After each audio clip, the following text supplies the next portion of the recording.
Ano yan? Ay, sawali rin, sawali. Kaya ako, nag-1-2-3 ako. Iyan mo na yan? Hindi ka muna kakain? Gagawin mo na? O, gagawin na, dahil ba, ibabalik mamaya ka na una eh. Ha? Ibabalik mamaya. Babalik pa? Ay, hirap ko lang mag-iwa sa sinino. Alcohol siya din eh.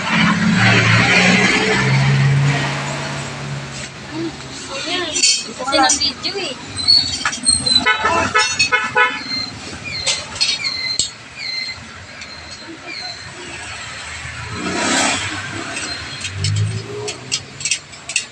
Ba't babalik pa mamaya?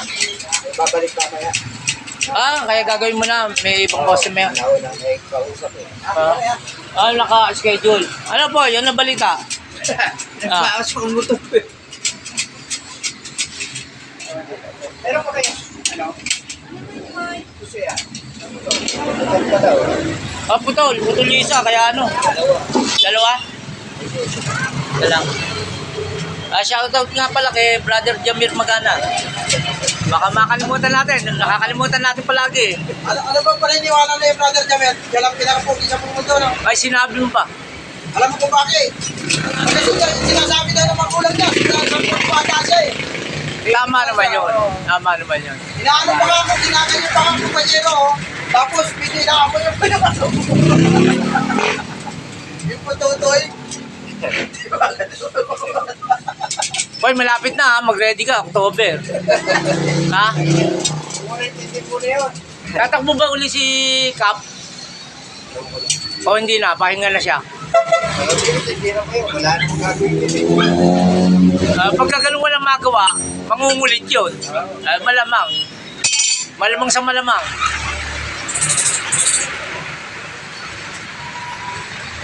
Ay, maganda-handa na siya. Tatakbo siya. Wala namang pera yun eh. Kung may pera ka naman, sige lang na sige. Go lang ng go. Hanggat wala nag-i-stop. Ako nga kumpanyero, hindi naman ito sa yapang, ano na lang eh. Ang hinihintay ko na lang, eleksyon, panalo na ako eh.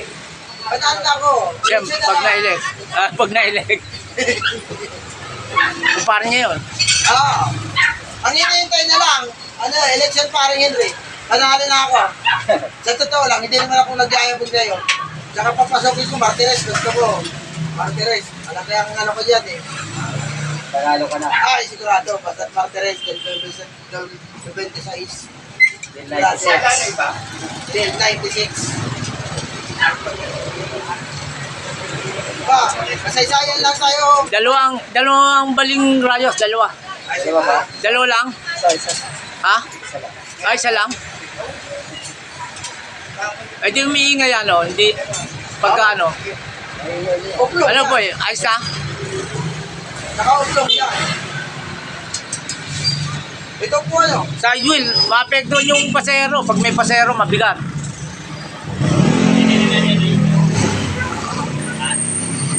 Yan na lang yan. Ha? Ano, bahala dyan. Sa ano naman kukunin yan eh? Sa Pasig, kukunin. Wala naman din. Di ba sa may tumana kinukuha? At tumana pa kinukuha yan? Dahil ako na yan. Ay. Siya nag-iwan. Iniiwan niya dyan. Wala naman din kilta, di ba? Pero, sa ganyang sitwasyon, sino ang may liable na magtubos yan? Yung may-ari o yung may tindahan? Nagpagawa siya, di ba? Ba't niya iniwan dyan? Katwiran. Ba't niya iniwan dyan? Yan Kanya yun eh. Gagawin. Gagawin dapat. Dadaan lang ang talo kasi natatato. Bago niya inalis, Oo. bago siya umalis, sinafety niya. Kanya yan eh. Siyempre, hindi pa kikilaman ng ibang tao yan. Property niya yan. Property. Oh, property niya yan eh. Hindi kanya yan. Hindi sa iba yan eh. Di ba? Ganda ng usapan namin ni Mang Romy kahapon. Ano ka lang pag-usapan nyo? Napag-usapan namin yung ordinansa, yung resolution ng konsel ng bayan. Siya pala lahat na nagpo-propose noon. Kaya pala nagkaroon ordinansa, resolusyon, dahil kay Karomi. Inano niya kay Konsehal. Masyal. Sabi ko, Karomi, pati yung advertisement, yung dyaryo. Sabi ko, Karomi, ikaw pala ang lahat ng may utak niyan. Samantalang isa ka lang CB, tinalo mo yung KB. Sabi ko, malbigat ang labang pala sa'yo. Eh, yung civil engineer siya, CB naman siya. Baka Hindi. hindi alam na naman sa ito. KB siya, KB. Eh, CB. Hindi siya, oo nga. CB siya. Alam niya yung CB siya. Oh, construction boy. Ang tinalo, Construction boy. ang tinalo niya KB. Hindi na tatalo ko. Hindi, ang tinalo niya KB. Ah, KB. Ano Oh. naman yung KB? Masyal ng bayan. Oo. Ayan. Ayun, Nililinaw ko lang sa'yo. hindi ka bata-barangay. Pero ako talaga, busy ako dati. Alam mo yon, Philippine Construction. Sa construction talaga ako. Bro. Employee, Philippine Construction employee. Hindi ako nagdadala ng baril. Ang dala ko pala, martilyo. Lahat gano'n. Kaya nagtataka sila PC. PC, pero dala pala. Yung ano, yung may battery para sa ano, yung pinipitik, karabayan ko. Pitik, yun. Dala ko. Eh, ito kasing nagpapagawa, CPA ito. CPA dito Ah. dati. Hindi, Eh, nag-pass 84. Hindi ako nakapasa wala na. talaga. Wala na. Ano tama, CPA? May tao dyan, te. May tao dyan. Wala may CPA. Ha? Pantero, palitada, asintada. CPA yan, Brad. Graduate siya in CPA. CPA. Alam mo yung ano, PSB pala, para sa bubong anak. Ay, sorry. Yan. Yung panalo eh. Ako dyan. hindi, palagi kang mame-mention dito. O, shoutout nga pala kay Brother Jamir Magana. O, kita mo. Palagi kang masi-shoutout dito. Gusto mo ma-expose ka? Gusto mo? Oh. Expose kita? Kaya ka? Mga 3 seconds lang. Kaya nga, kaya ka? I-expose kita. Ampere kasi ang mundo. Ano? Sabi mo. Ampere kasi ang mundo. Ako lang pinakagwapo sa buong mundo eh. Ano? I-expose kita? Pag-isipan ko muna kasi ang talent ko kakaiba. Kakaiba. Hindi na. Para lang sa mga sumusubaybay ni kumpanyero sa kanyang very informative, very dedicated. Oo. Pero yung question ko ba, valid yun o hindi? Bali. Yan, salamat. Yung pang CPA, naniniwala ka eh, sa ano din yan, sa construction din yan.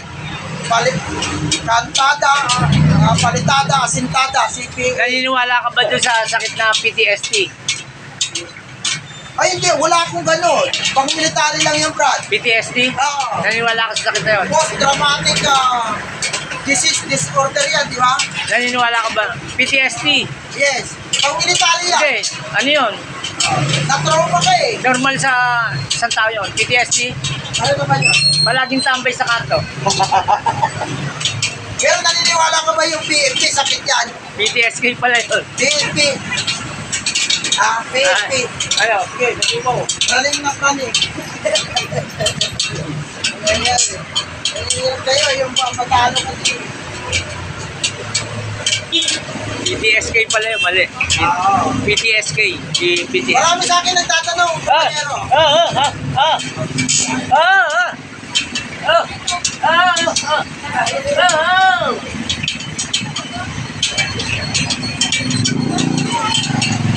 Kumpanyero, marami sa akin nagtatanong. Magkano kaya yung halo-halo, no? Kumpanyero, marami sa akin nagtatanong, kung daw si Brother Jamir mo, mahilig sa bike. Walang problema yun. Ang sagot ko dyan, ESP, alam mo yun, kulang sa pamasahe. Kaya araw-araw, mahal kasi pamasahe, Brad. Mas maganda pa nga nag-bike eh. Ay, Magbabike daw kami. Yung nga lang, di ko alam kung papapasukan din sa ano. Pwede kaya yun? Sino po? Sa Rizal Medical. Pwede kaya yun? Pwede. Yung bike? Hindi nga ako pinapasok. Nakamotor ako eh. Ha? Pinapasok. Wala ko po eh. Para, kapag nagpagkabuka siya. Ay, hindi. Hindi mapipilit yung ano, kung ayaw nila eh. Kung kung iwanan sa labas, may nagtatawin daw doon. Kapag-usapan natin the private property. At tanong pa, ang RMC ba, private o government? Government. Oh. Ba't ayaw mo papasok eh? Ang pinag-usapan Eh, natin yung kasi private. makipagtalo ka sa kwartye. Parang hindi ko makuha yung katunan mo ba? Parang nalulugaw ako sa mga sinasagot ko yun ah. Nalulugaw ako eh. Makipag... Ano ba, paliwanag mo, pala mo. PWD lang daw makakapasok. Saka yung mga pasyente. PWD? Saka yung mga pasyente. Eh, pasok ako doon kasi may mental illness Hindi. ako eh. Mahirap kausap yung gwardiya eh. Yung gwardiya kasi, pag sinabi na mahirap makipagtalo, limited ang kalaman mo. Ano Saka ba? sumusunod lang yun sa ano. Ikaw, tatanungin kita. Sumusunod lang yun kung ano yung pinag-uutos ng superior nila, saka yung kumpanya o establishmento ka lang pinagbabantayan. Pero anong muto ba ng security guard? Alam mo kung ano?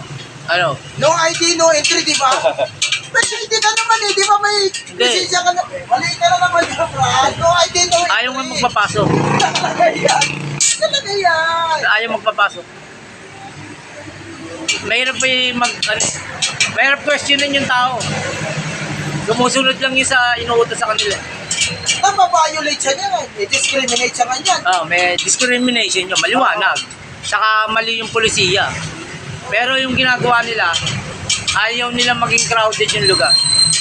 Hindi malaman kung anong kadahilanan. Mali yung polisiya. Kung ako yung gwardiya, papapasok ko lahat yun. Pero bago pumasok, check upin ko muna siyempre. Kasi pinapasok ko lahat eh. Pag ginawa mo naman yun, sisiguraduhin naman nila, sipag ka naman sa kumpanya. Kasi, Depende. that is, Magpapalisod ka. that is ano, Englishing kong kunti ha, that is breach of security yan eh. Am I right? Magpapalisod ka siyempre. Sabi mo, wala ho ako nung pumasok ko yan eh. Nag-CR ho ako eh. Nag-CR ho ako. Pilusupok ka kung Abe, nung nakapasok ko yan, hindi ko alam kung ba't nung nakapasok nga eh. Yung mga oras ko yun, baka ho napatungo ako eh, nakalusot ko eh, hindi ko napasin. Nakalusot. Hindi valid yan, bro. Ha? Tingnan muna. Bakit? Pilusop ko sa iyo eh. Eh, sabi mo, Nabibilusop ka eh. Napungo ako, lumakas yung hangin. Nabibilusop ka. Nung paglakas ng hangin, matindi ho yung daling alikabok, tinamano ko sa mata. Ay, ito kasi. Yung tinamano ko sa mata, kinusit ko yung mata ko, nung makita ko, nandoon na, nakagalain na ho eh. Eh, hindi ko alam kung ba't nga nakapasok eh. Ang tao na yung papasok, pinapasok. Diba? Hindi ko alam mo kung ba't nakapasok. Aba, hindi ata ito nag-aaral ng GO11. Ay, ganun lang yun. General order. Aba, Aba. kalulusutan mo lang. Kung sila magaling kalulusutan mo lang. Kalulusutan mo lang. Oh, siyempre. Ang tanong, balik yan sa batas? Pwede, hindi mo ano eh. Sabi, hindi ko talaga napansin eh. You are liable, kumpanyero. You are liable because of negligence, di ba? Am I right? Sabi yung kalulusutan mo Tama lang pala yun. ko, ba't sinasabi mo? Hindi, kaya mo nalulusit. Makakalusot ka ron.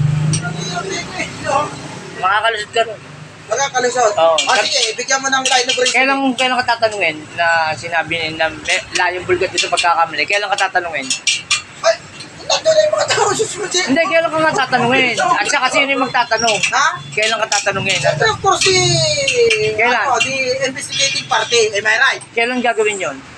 During the investigation. Kaya nga, kailan? Basta ako na tinatanong mo eh. Tinatanong mo kanina eh. Kaya nga, kailan nga gagawin during investigation? Kailan kinandak yung investigation? Kailan? Kailan? After the Nalilito. The offense. Isa-isa lang, isa-isa lang. after the offense committed? O kailan ginawa yung investigation? Sabihin mo kung kailan. After the crime was committed. Oh, yan. After the crime. Oh. Kung after the crime, hindi ko na ho matandaan yun kasi medyo matagal na ho. Hindi ko na ho ma-recall yung pangyayari. Ganun lang eh. Piloso po. Di ba? Ah. Hindi ko umano eh. Obstruction of justice. Matagal na ho yun eh kasi marami akong ginawa. Nalimutan ko na. Really obvious that very, Nalimutan ko na ho eh. Meron ba magpapatibay yung sinasabi nyo? Aligasyon nyo, akusasyon nyo. Yung mga araw na yun, eh wala ho yata nakakita eh. Parang Hindi ko nga ako matandaan eh. Excuse me, kumpanya, ito nangyari ito sa Batangas pare.